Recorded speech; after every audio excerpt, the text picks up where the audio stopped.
Bien, en esta reunión de grupo chico, de escuela de ministerio, le llamo, me gusta llamarle así, escuela de ministerio, quería compartirles sobre estos temas antes de que empecemos con la reunión de Marcelo.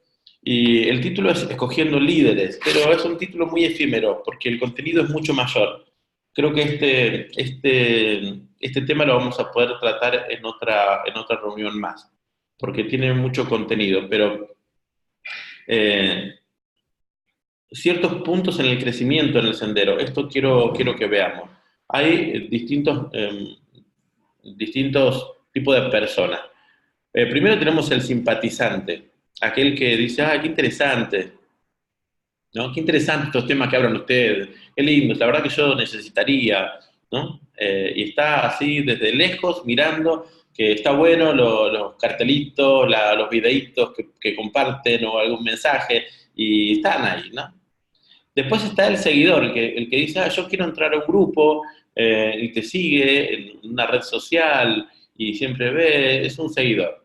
Está ahí, ¿no? Lo podemos comparar con aquellos que seguían a Jesús iban a las reuniones que él hacía.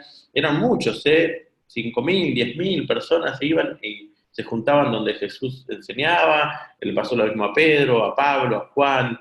Había muchísimos seguidores. Y entre los seguidores empezaban a haber discípulos, que es otra cosa y me gustaría que esto quede como bien marcado.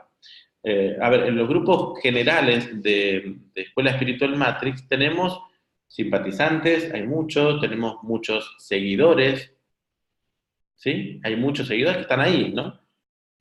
Y hay muchos en esos grupos que están casi llenos los tres, que ni siquiera participan, que entraron antes por alguna otra cuestión y están ahí y no participan en nada. Entonces, nosotros tenemos que tener en cuenta esto. Están los simpatizantes, los seguidores y empiezan a haber discípulos, que esos son los que tratamos de identificar para el grupo chico. Son los que toman las enseñanzas, que están atentos, que nosotros vemos que hay un interés real en el aprendizaje. Entonces, eh, el paso al discipulado pasa por un llamado. ¿Sí? Un llamado, que es cuando nosotros le hacemos el llamado para el ingreso al grupo chico. Y ahí es donde aparecen estas cosas que pasaron cuando Jesús llamaba a los discípulos también. No todos los que Jesús llamó se convirtieron en discípulos, porque algunos miraban para atrás, algunos ponían excusas. Bueno, nos va a pasar a nosotros también que llamamos para el discipulado y no todos se van a quedar en el grupo de discipulados, sino que van a echar la vista para atrás y no van a continuar. Entonces no siguen en el discipulado y retroceden al lugar de seguidor, de simpatizante o nada. Bien, tener en cuenta esto. Pero cuando sí están en el discipulado y se quedan y están estables, tenemos que tener en cuenta también que hay distintos tipos de discípulos. Están los discípulos activos y están los discípulos más pasivos, pero siguen siendo discípulos. Están aprendiendo, reciben las enseñanzas, están siendo formados y están siempre para lo que necesiten. Entonces, una característica del discípulo es que se convierte en un colaborador. Pensemos en los discípulos de Jesús que no solamente estaban cerca de él, al lado de él, y le seguían y recibían, acá está la parte de discípulos, recibían las enseñanzas y las exhortaciones de Jesús, sino que también colaboraban con Jesús para las enseñanzas a nivel general. Eran un equipo de trabajo y cada uno hacía lo suyo. ¿Sí? Distintos caracteres, distintas formas de ser, personalidades, pero eran discípulos y colaboradores de Jesús en el grupo chico para dar enseñanzas al general, a todos los seguidores. Bueno, después estos discípulos, cuando ya eran formados, pasaron mínimo con los discípulos de Jesús 3 años, que al ser formados no requería que sean perfectos en el correcto sentido de la palabra de perfección, porque tenían bastantes errores, pero sí eran fieles. Y estos fieles, fieles con bastantes errores, tengamos en cuenta que tenemos a un Pedro que le negó, ¿no? ¿no? Y uno que lo mandó al muere, ¿no? A un Judas. Entonces, tenían lo suyo, bastante humanos, pero Jesús sabía, los conocía, conocía el corazón de ellos. Eran sinceros también. Nos acordamos que alguna vez hablamos de cuando Jesús les preguntó, ¿me amas, Pedro, con amor ágape? Y Pedro le decía, sí, pero es fileo. O sea, esa sinceridad de Pedro era la que Jesús más resaltaba y consideraba. Bueno, a estos dijo, bueno, es necesario que yo me vaya y va a venir a vosotros el Espíritu Santo, acá es el texto de Hechos 1:8, y me van a ser testigos en Jerusalén, en toda Judea, en Jerusalén, en Samaria, en toda Judea y hasta lo último de la tierra. Y es ahí donde se quedan orando y en el aposento alto, dice, y vino el Espíritu Santo sobre ellos como un viento recio, los llenó de información de santidad. Entonces, los llenó del Espíritu Santo, hablaron en otras lenguas, pasó lo que pasó ahí, y después, esto está todo en el capítulo 1 del libro de los Hechos, y después cuando salieron de ese lugar, ya ahí nomás Pedro predicó, se convirtieron 5.000, y hubo una gran obra, después obraron milagros, fue tremendo lo que sucedió a partir de ahí. Fueron enviados. Jesús les dijo, vayan, y cuando le dijo vayan, los convirtió en apóstoles, porque apóstoles significa enviados. Le dijo, vayan y hagan discípulos. Fíjense que lo que les mandó Jesús era ¿a qué? ¿Qué les mandó a hacer? A hacer discípulos. Fue eso. Vayan y hagan discípulos. Y sanen a los enfermos y díganle todas las cosas que yo les he enseñado. Así de claro. Bueno, hasta acá tenemos simpatizante, seguidor, discípulo, enviado, cuando los envía a ser discípulos.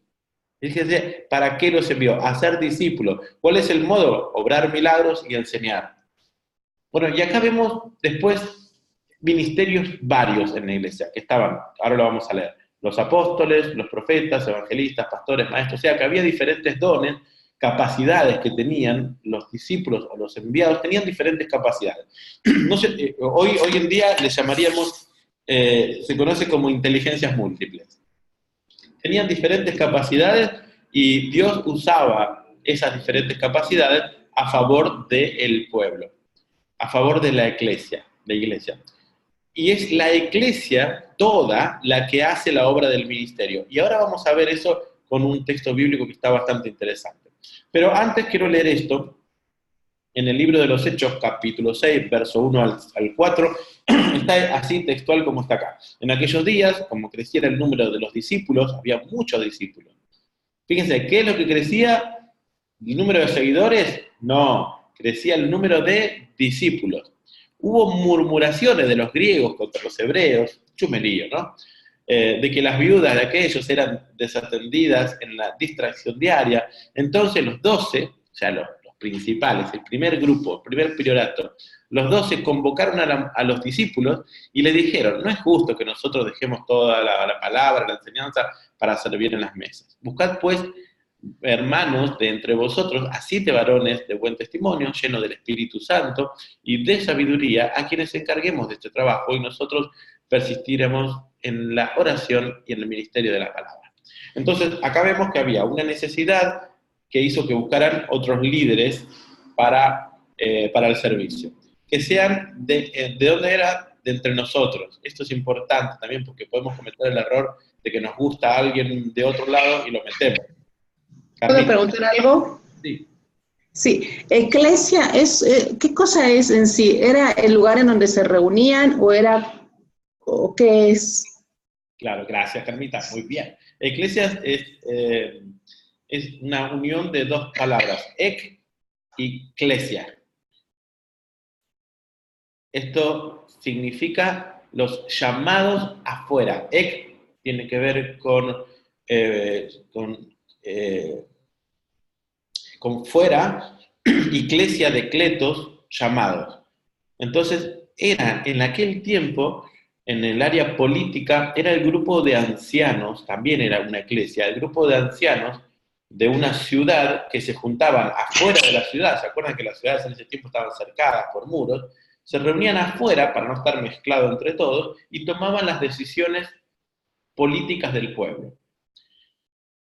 Bajo ese contexto, Jesús dice, yo edificaré mi iglesia, mi eclesia.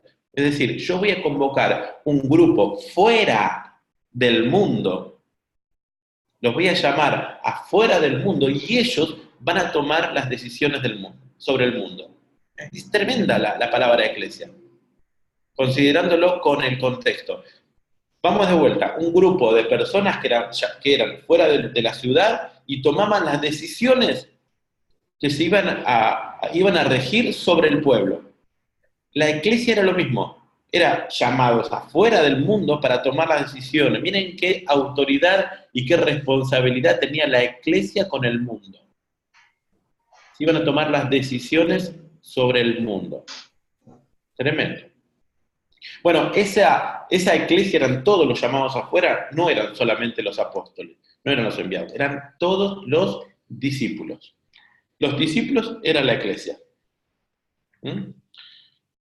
Bueno, entonces... O sea, todo lo que integraba, todos los que formaban esa organización para tomar las decisiones en general era la iglesia. La iglesia, exactamente.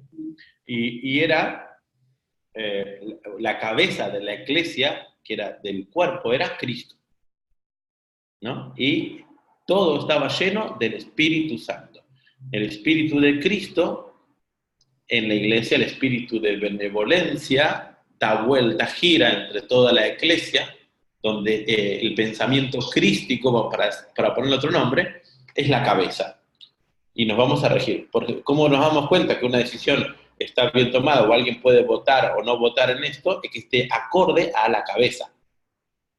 Porque no puede la mano hacer una cosa distinta a lo que la cabeza quiere. Y la cabeza no era una persona, era Cristo. ¿Y cómo sabemos si ahora no está? Si se fue, por el Espíritu Santo. Y todo lo que tenga que ver con la benevolencia y la santidad está acorde con la cabeza, que es una. Y esto está muy interesante porque me acuerdo que cuando yo enseñaba ahí en la iglesia y decía esto, medio que a los pastores no les gustaba, porque la idea de la iglesia es que el pastor es la cabeza, ¿no? Entonces, lo sacaba un poquito de su liderazgo, pero era Cristo la cabeza, ¿no? Lo lamento, le decía, pero es Cristo la cabeza de esta iglesia, no el pastor que está acá. Bueno, entonces, acá, entre toda la iglesia, había quienes servían a los otros, a los nuevos, digamos, de alguna manera, o a los necesitados. Estos eran los diáconos, los diáconos es una palabra griega no traducida que significa servidores. Son los servidores. Diácono es servidor. Pero no se tradujo, me parece a mí, como para que denote un cargo. Pero se debería haber traducido, ¿no? Como apóstol. Apóstol también es una palabra no traducida que parece que es un cargo, sin embargo, significa enviado.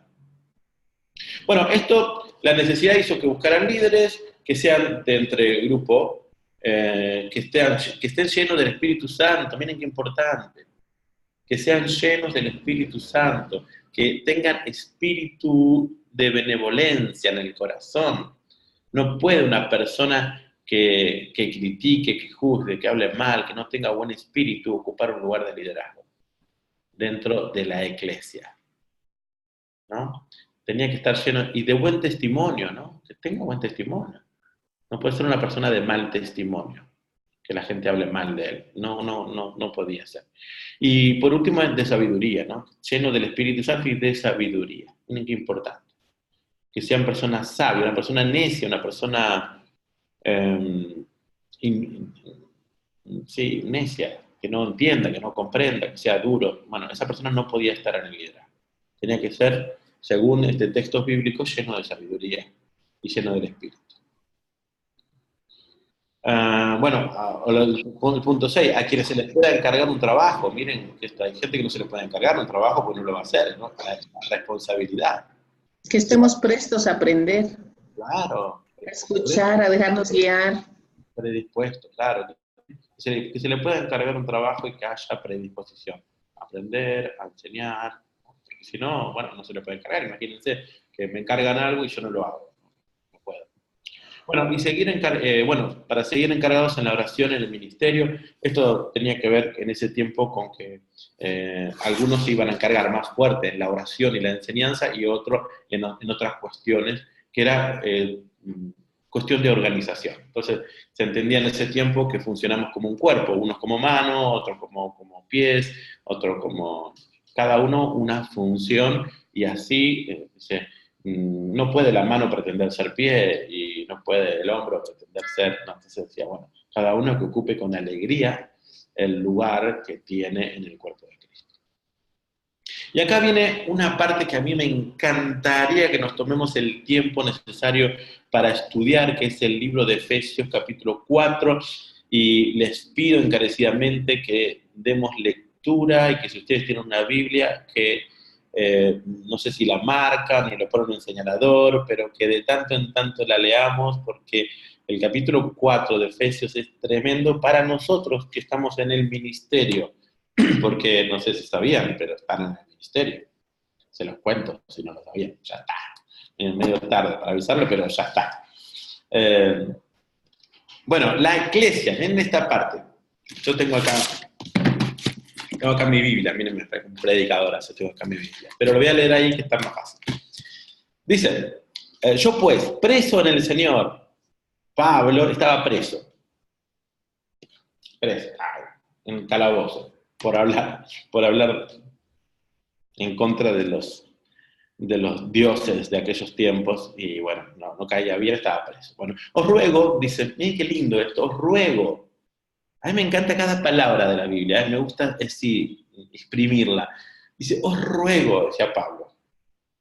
Esto, yo me acuerdo, lo digo así porque me acuerdo que una vez estaba ahí arrodillado orando y leí esto y me puse a llorar en ese momento, porque este varón estaba preso y decía, os ruego que andéis como es digno de la vocación con que fuisteis llamado. Y me conectaba con el corazón de Pablo diciendo, les ruego.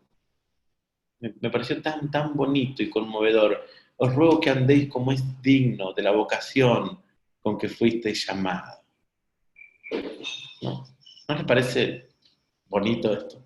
Dice, con toda humildad y mansedumbre, soportándoos con paciencia los unos a los otros en amor. Solícitos en guardar la unidad del espíritu en el vínculo de la paz. Un cuerpo y un espíritu, como fuisteis también llamados en una misma esperanza de vuestra vocación. Un Señor, una fe, un bautismo, un Dios y Padre de todos, el cual es sobre todos y por todos y en todos. Creo que acá, esta parte es para poner en un cuadro. ¿No? Os ruego que andéis como es digno, como es digno de la vocación con que fuisteis llamados, con toda humildad. Les ruego que sean humildes, que tengan mansedumbre, que se soporten con paciencia los unos a los otros, porque va a haber momentos donde se van a tener que aguantar, ¿no? Él los conocía, ¿no? Soportándoos con paciencia los unos a los otros en amor, solícitos, es decir, estén prestos a esto, estén atentos, solícitos en guardar la unidad del espíritu. Estén atentos siempre para guardar la unidad del espíritu en el vínculo de la paz entre ustedes. Pablo les hablaba estando en la cárcel. Y que sepamos y que seamos conscientes de que somos un cuerpo y hay un espíritu el que nos une. Fuimos llamados a una misma esperanza de vuestra vocación, un Señor, una fe, un bautismo. Me parece que está lindo para de tanto en tanto hablarlo. Después sigue diciendo, pero a cada uno de nosotros fue dada la gracia conforme a la medida del don de Cristo. Voy a repetir. A cada uno de nosotros fue dada la gracia. ¿Qué es esto? Dado de gracia es... Acabo de grabar un video, se está subiendo a YouTube, que en una parte digo que Dios no es meritocrático. Vieron que esto de la meritocracia, que tanto es una cuestión muy política, y muy también a veces del desarrollo personal, que dice que hay que hacer, hay que hacer algo para merecernos, ¿no? Y bueno, vale aclarar que Dios no es meritocrático. Dios no te va a dar algo porque te lo merezcas. ¿Qué? No. A Dios le importa un cuerno, te lo merezcas o no. Lo da porque Él quiere darlo. Y después transforma nuestra vida porque si creíamos que no lo merecíamos, nos quiebra. Y decimos, ¿por qué me lo diste? Y podríamos escuchar a Dios decir, porque sí. Así como Dios hace llover sobre buenos y malos según nuestro juicio. Y no le importa sobre quién. Dios bendice y hace salir el sol sobre todos. Sobre el asesino y sobre el monje budista. Sobre el pastor y el cura. Y sobre el violador. No se fija a quién. Pero este no se merece que le vaya bien. ¿Y quién sos vos para decir si Dios lo permite así? Chito la boca. Porque nosotros también hemos recibido por gracia y hemos recibido dones. Pero es otro tema, que lo hablaremos en algún momento. Seguimos con esto. Pero a cada uno de nosotros fue dada la gracia conforme a la medida del don de Cristo. Esto da mucho para hablar en teología. ¿Qué es la medida del don de Cristo? No es el don nuestro, es el don de Cristo. La medida del don de Cristo es según... Concuerdan la mayoría de los teólogos que es según lo que, lo voy a decir en unas palabras burdas, según lo que a Él se le antoja darnos, según lo que Él quiere darnos. Por lo cual dice, subiendo a lo alto, miren qué lindo esto, subiendo a lo alto, llevó cautiva la cautividad y dio dones a los hombres. Muy profundo. Llevó cautiva la cautividad. Pensemos qué estaba pensando este loco de Pablo encerrado en la cárcel, diciendo, subió a lo alto, subiendo a lo alto, subiendo a lo alto, elevándose, vibración bien alta, llevó cautiva, presa, a la cautividad. Los cautivos, entendemos bien, que eran aquellos que estaban apresados por otro pueblo, los que estaban presos, los que estaban aprisionados, estaban juzgados, habían perdido la libertad, no eran libres, estaban cautivos. Y él dice que Jesús lo que hizo fue meter presa la cautividad, es decir, anuló, juzgó al juicio, anuló la cautividad y dejó libres a los hombres. ¿Quién es el hombre para enjuiciar a otro? Cuando Él nos dejó libres, Él abrió la puerta a todos, por completo. Por eso después dependía de la fe de cada uno, porque la puerta de la cárcel la abrió a absolutamente todos. Y dice, y dio dones a los hombres, regaló. Es decir, que había muchos presos, la ley que los juzgaba la rompió, abrió la puerta de la cárcel y regaló cosas a los hombres. Casi que puede decir esto. Y eso de que subió, ¿qué es? Sino que también había descendido primero a las partes más bajas de la tierra. El que descendió es el mismo que también subió por encima de todos los cielos para llenarlo todo. Y él mismo, bueno, para llenarlo todo. ¿Qué es esto? Esto es un acto de misericordia. Bajó, se hizo hombre, tuvo misericordia, sufrió con nosotros, nos entendió y después nos elevó juntamente con él. No fue nuestra obra, sino la de él. Y nosotros tomamos eso y de repente, con todos nuestros errores, con todas nuestras falencias, sentimos que podemos vibrar alto y recibir todas las bendiciones y todo, podemos recibir lo que queremos y no entendemos por qué, porque si fuera por meritocracia no merecemos nada, porque hemos sembrado el mal con pensamientos malevolentes, pero no lo cosechamos porque fuimos perdonados. Y acá viene la parte eclesiástica. Y él mismo constituyó a unos apóstoles, a otros profetas, a otros evangelistas, a otros pastores y maestros.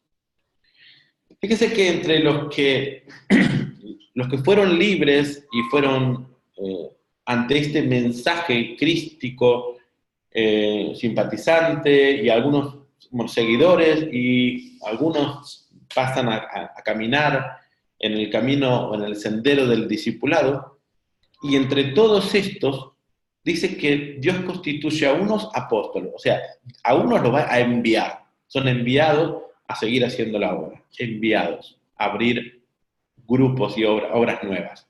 A otros les dio el don de profecía, son profetas, es decir, canalizan información y escriben de bonito y hablan profundidades del espíritu. Son los profetas. Bien, bendecido por eso. A otros evangelistas que tienen la capacidad de anunciar la buena noticia del perdón, de la gracia, que se les dio la capacidad de la palabra, son los comunicadores. Y a otros pastores y maestros. En teología está discutido si son dos personas distintas o es uno solo. No importa, no es lo que nos importa ahora. Pastores y maestros. El pastor es el que guía. Hay gente que tiene mucha capacidad de guiar, ¿sí? Y de enseñar. Que puede ser la misma persona o dos personas distintas. Yo creo que algunos tienen mucha capacidad de guiar y hay otras personas que no tienen capacidad de guiar, pero sí son buenos maestros. Y enseñan muy bien. Ahora, ¿para qué esto? ¿Para qué? Miren. Dice Dios puso apóstoles, enviados, profetas, o sea, canalizadores, comunicadores, personas que guían y maestros. ¿Para qué? ¿Qué sentido tiene? ¿A fin de qué? Verso siguiente. A fin de perfeccionar a los santos. A los santos, ¿saben a quién le dice los santos? Qué bueno que es Dios. A los discípulos. Les dice santos. A fin de perfeccionar a los santos. ¿Para qué? ¿Leen ahí? A fin, 12, de perfeccionar a los santos para la obra del ministerio, para la edificación del cuerpo de Cristo. ¿Quién hace la obra del ministerio? ¿Quién hace? ¿Los pastores, profetas, evangelistas? No. Estos están ahí para colaborar con todos, para que todos hagan la obra del ministerio. Todos. Hasta que todos lleguemos a la unidad de la fe y del conocimiento del Hijo de Dios, a un varón perfecto, a la medida de la estatura de la plenitud de Cristo. Hasta que seamos como ¿quién? Mire el proceso de nuestro peregrinar. Hasta que todos lleguemos a la unidad de la fe y del conocimiento del Hijo de Dios, a un varón perfecto, a la medida, ¿cuál es? La medida de la estatura de la plenitud. Miren qué palabra, hasta a la medida de la estatura de la plenitud de Cristo. ¿Cómo voy a llegar a eso? Madurez. Y ahí está la obra de todos los santos. Todos en conjunto trabajamos para esto. Y hay otro para qué. ¿Se acuerdan que habíamos hablado la otra vez? Para que haya poder polo positivo y negativo. Bueno, polo positivo ya lo dijimos. Para que todos lleguemos a la unidad de la fe y del conocimiento del Hijo de Dios, a un varón perfecto a la medida de la estatura de la plenitud de Cristo. Polo positivo, polo negativo. Para que ya no, y ahí vienen los negativos, para que ya no seamos, miren esto, yo lo había hablado hace unas semanas atrás, para que ya no seamos niños fluctuantes, Esto no tiene nada que ver con que hay que ser como niños. No, en este caso no. Para que ya no seamos niños fluctuantes, llevados por doquiera de todo viento de doctrina, por estratagema. A ver, vamos a terminar, coma, ahí. Llevados por doquiera de todo viento de doctrina. Hay un curso de esto, ay, vino una cosa nueva, hay una idea nueva, viene por ahí, vamos por acá, vamos por allá. Decía, a ver, que el trabajo sea perfecto para que no sean niños fluctuantes, que vayan de aquí para allá, para que no tengan bipolaridad espiritual. Bipolaridad espiritual, me gustó eso. Voy a anotar. Llevado de todo viento de doctrina, enseñanzas, como viento, vientos de enseñanzas. Y miren, por estratagema, miren lo que dice Pablo acá, por estratagema, estrategias de hombres que para engañar emplean con astucia las artimañas del error. Qué fuerte esto. Qué fuerte. Sino que siguiendo la verdad en amor, crezcamos en todo aquel que es la cabeza, esto es Cristo. De quien todo el cuerpo, bien, y miren, este texto es para escribir un libro, el último, el 16. De quien todo el cuerpo, bien concertado y unido entre sí por todas las coyunturas que se ayudan mutuamente según la actividad propia de cada miembro, recibe su crecimiento para ir edificándose en amor.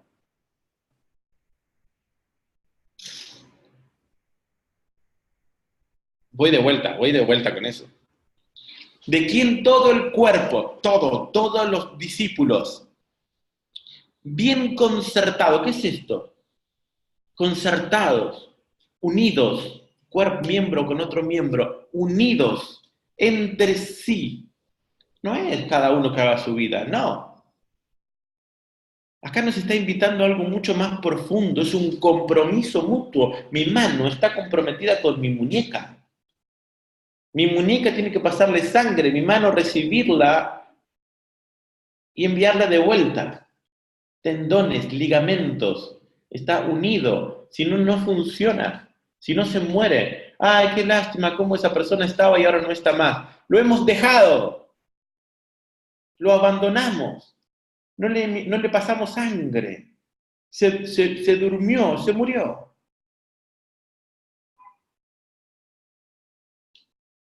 Unidos entre sí por todas las coyunturas que se ayudan, miren, se ayudan mutuamente.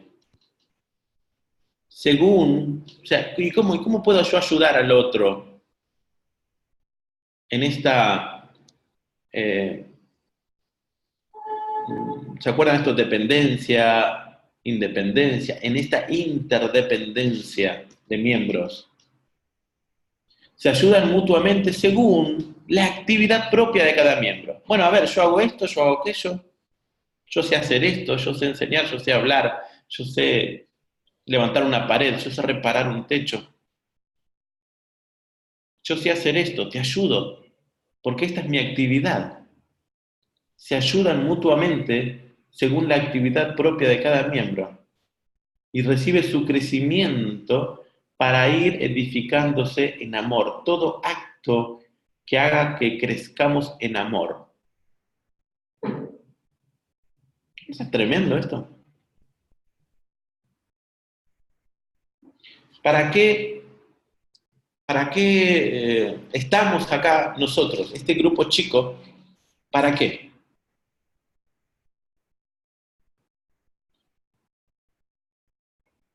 ¿Para qué? Para crecer en amor, Para crecer en amor. para crecer en amor. Para motivar la unidad. Primero ser conscientes de esto que nos decía primero. Miren cómo primero nos planta, nos deja en conciencia. Primero hace un trabajito muy lindo, Pablo acá. No estamos en los primeros estos. Dice, eh, Desde las bases, iniciando desde esas bases. dice, claro, la base puso acá. Les ruego que anden como es digno de la vocación para lo que fuiste llamado. Ustedes fueron llamados, caminen y hablen según vuestro llamamiento. Dice, ¿no? Anden con humildad, sean mansos, mansos y humildes de corazón, no, sopórtense con paciencia los unos a los otros, con amor, sean solícitos en guardar la unidad del espíritu, no se peleen, no se dividan, guarden en el vínculo de la paz, haya paz entre ustedes, sean conscientes, plenamente conscientes de que son un cuerpo, un espíritu, como fuisteis también llamados a una misma esperanza de vuestra vocación. Estamos para lo mismo, muchachos, decían. Un Todos Señor, somos un solo cuerpo. uno, un Todos somos un solo cuerpo dispuestos a aprender, a escuchar desde el corazón y también a colaborar. ahí estamos, eso estamos nosotros. Sí, Ahí eso es, somos, ahí entendemos de que cada uno, después dice, a dejarnos guiar. una vez que nos puso estas bases, dice lo que él hizo. Él llevó cautivo a la cautividad, él ya no juzga, él derramó gracia sobre todo. Tengan en cuenta esto, muchachos, le decía. ¿Sí? No pongan, no enjuicien, no separen, no pongan niveles, porque está para todo lo que tengas para dar, dalo al otro sin mirar a quién, porque Dios da por gracia. Así como recibiste por gracia, da también por gracia. No juzgue. Él llevó cautiva la cautividad, ten en cuenta. Ya no hay más cautivos, no hay presos. Son todos libres. Y a base de esto dice, y a los que fueron llamados, a uno puso con distintos ministerios, apóstoles, profetas, evangelistas, pastores y maestros. Y entonces acá tenemos gente que enseña muy bien, otros que hablan muy bien en público, otros que... ¿no? ¿Para qué? Para perfeccionar. ¿Para qué? ¿Para qué están ustedes acá? Ustedes. Y el grupo que están ustedes formando y los discípulos. ¿Para qué? ¿Para qué? Para perfeccionar a los demás. Para el Perfeccionar. perfeccionar a los santos. ¿Para qué? Para la obra del ministerio. Es decir, vamos a motivar para que todos hagamos el trabajo. Acá no hay gurú. ¿Se dieron cuenta? No hay gurú. Nadie está ahí arriba. Los que trabajan son servidores para que el cuerpo completo trabaje. Por eso después la iglesia se distorsionó. La iglesia se convirtió en piramidal, donde el que estaba arriba era el líder principal, que todos lo seguían. Pero la idea ministerial bíblica era de que los ministerios estos trabajaban desde abajo para edificar a todos, para que todos hagan la obra del ministerio. Por eso decía, entre vosotros no será así. Dice, en los mayores, en los menores, bla, bla, bla. ¿No? Dice, porque los mayores están arriba, pero esos son los otros, están en, ¿cómo es que decía? Los fariseos, esos son así, pero entre ustedes no es así. En el mundo, en las empresas del mundo, el que está arriba es el mayor, pero entre ustedes va a ser distinto. El mayor va a ser el que está abajo para preparar a todos para que Dios se manifiesta a través de todo un pueblo de agentes de cambio, de guerreros, de monjes, de lo que sea, de sacerdocio, dice la Biblia, un sacerdocio santo. Pero ¿quién va a tener el sacerdocio santo? Un grupo de personas, no, toda la iglesia cumple el sacerdocio santo. Y los que trabajamos en conjunto es a favor de perfeccionar a los santos para la obra del ministerio, para la edificación del cuerpo de Cristo. ¿Hasta cuándo vamos a estar haciendo esto? Hasta que lleguemos a la unidad de la fe y del conocimiento del Hijo de Dios. Hasta que lleguemos a la perfección, a la medida de la estatura de la plenitud de Cristo. ¿Hasta cuándo? Hasta que lleguemos hasta esa altura, para que ya no seamos niños fluctuantes, que aparece cualquier me corregí ahí. Cualquier persona que inventa una doctrina y vamos todos detrás de esto, detrás de aquello, detrás de lo otro, para que ayuden, para que la gente no fluctúe tanto, ¿no? Y que crezcan y que maduren. Porque hay de todo, dice, hay de todo. Hay mucha gente que va a engañar a mis escogidos con ideas revolucionarias y con mucha estrategia y marketing. Y lo lleva al error, dice, al error. Y todas estas bases, David, necesarias que nosotros las vayamos asimilando y metabolizando para poder nosotros hacer esta labor con los grupos y con las personas que estamos invitando. Tal cual. Eso, sí, ya, ajá. Pues ya te compartía hoy pues lo de Edgardo también, y una experiencia linda porque comprenderlo nosotros desde el amor, desde el preguntarte a ti y saberte escuchar, y yo también saberme guiar con el corazón, en unión con Miriam, y manifestarnos con él desde un amor y él con nosotros, con una humildad tan hermosa, y decirme, me reintegro al grupo grande. Eso fue muy bonito. Y eso una gran escuela, una gran enseñanza para nosotros, y sobre todo con todo esto que nos estás compartiendo. De verdad, maravilloso, David. Gracias. Gracias. ¿Cómo lo ven? Marcelo me mandó un mensaje de que tenemos que entrar al otro. Pero ¿cómo lo ven? ¿Cómo nos vemos en esta obra? ¿Cómo ven? ¿Estamos haciendo este trabajo? ¿Te ves ahí? Sí, yo creo que sí. Y no sé, David, no sé si podría compartir lo que con Miriam nosotros decidimos compartir también en el grupo.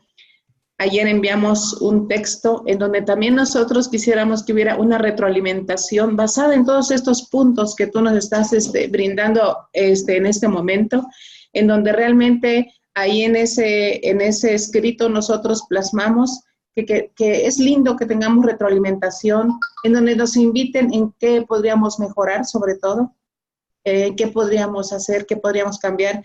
Y como experiencia, en nombre de Miriam y mío, yo les quiero manifestar, nunca nos imaginamos que alguien nos preguntara, ¿por qué Prioratos Luz? Y eso fue bonito porque me dice Miriam, Carmita, ¿por qué Prioratos Luz? Yo tengo alguna información, y me dice, armemos un audio, y armamos un audio que te lo enviamos, y en donde nosotros pudimos explicar por qué Prioratos Luz, por qué Prioratos, por qué elegimos el nombre, por qué elegimos esa imagen, que en eso coincidimos tanto con Miriam, en que la elegimos en honor al Maestro Jesús, con las manitas así, abrazando nuestro planeta y abrazando la humanidad, y muy de la mano con ese abrazo que dice Marcelo, en que nos abracemos las humanidades, las dos humanidades. Entonces, nosotros decidimos todo eso y lo compartimos en el grupo, y yo creo que estamos prestas, Miriam y yo creo que todo el grupo, en aprender y que nos retroalimentemos, qué le podíamos aumentar, qué nos pueden sugerir. Creo yo que esto también va de la mano con todo esto que nos estás compartiendo, en que estemos prestos a oír, a escuchar y a corregir también situaciones en donde también estamos fallando. Sí. Gracias. Creo que yo sí estoy yo creo que felices somos, estamos muy contentas con Miriam haciendo este trabajo, que no es trabajo, esta labor, esta misión, no sé ni cómo llamarle. Gracias. Gracias, David. Gracias a todo el grupo. Gracias, y que somos uno. Corto acá el video este.